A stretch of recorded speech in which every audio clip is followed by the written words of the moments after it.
How's it going? I'm Nate with A+ Garage Doors. This customer called out saying that his door is not shutting anymore. When he presses the button, it goes down a little bit, shoots back up. With that, the first thing you want to check is the eye sensors. And it's a really easy diagnosis at first because if you look at that light over there, it's flashing. So it means that something is wrong with the eye sensors. So first I want to check the alignment, see if that's what's causing it. It looks pretty aligned. So next what I want to check is the wiring. So I check on this side, the wires, the blue wire's connected, the white wire slipped off and it's not connected anymore. So what I want to do is connect that wire back and that should solve the problem with the eye sensors. Once I got that on, you can see now that the red light is a solid red light, which means the eye sensors are aligned. Door should be good. While I was looking at the eye sensors, I noticed there was something else going on with the garage door, and this has to do with the motor and how it was installed. So if you look at the motor rail, you can see how the rail here has been hitting the door.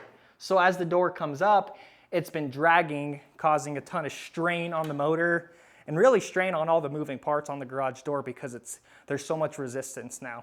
So the best thing that I can do is attempt to move the motor maybe an inch higher, and that should help to avoid that issue here.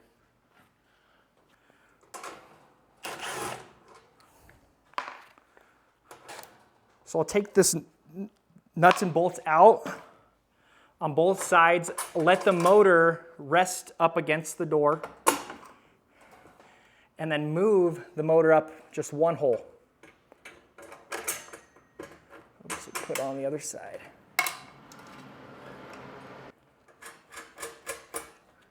Do the same to the other side. Tighten these back up.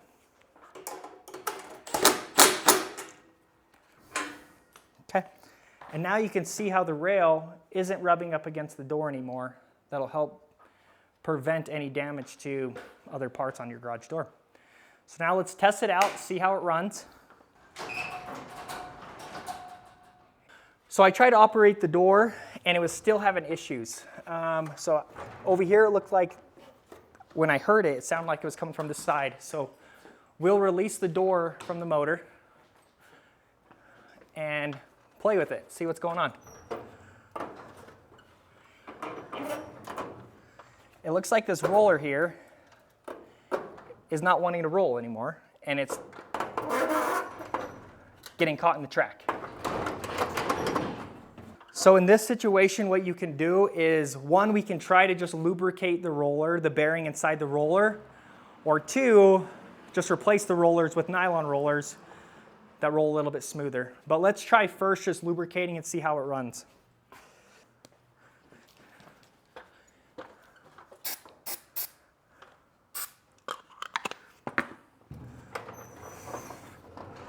Already by doing that, you can see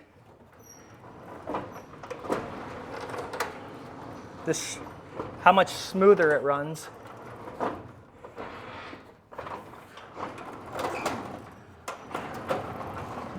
So now I'm going to go and lubricate all the moving parts on the garage door.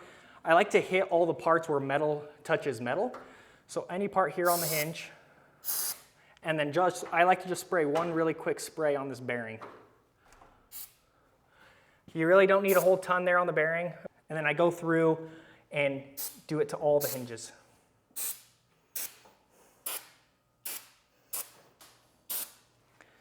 I try to keep all the lube on the hinge just so it doesn't make a mess on the door. Again, one quick spray on the bearing. Last part we want to lubricate is the springs at the top.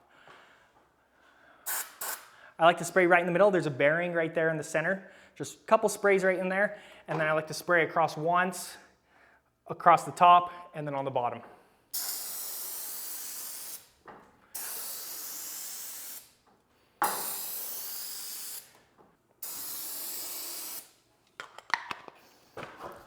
Okay, let's test the door.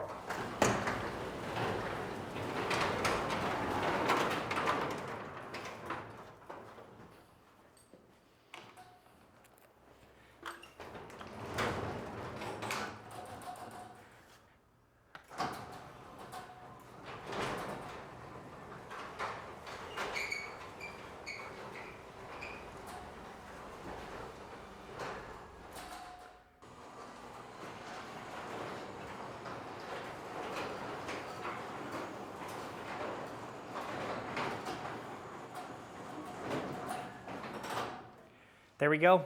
The customer here decided not to upgrade his rollers in the track.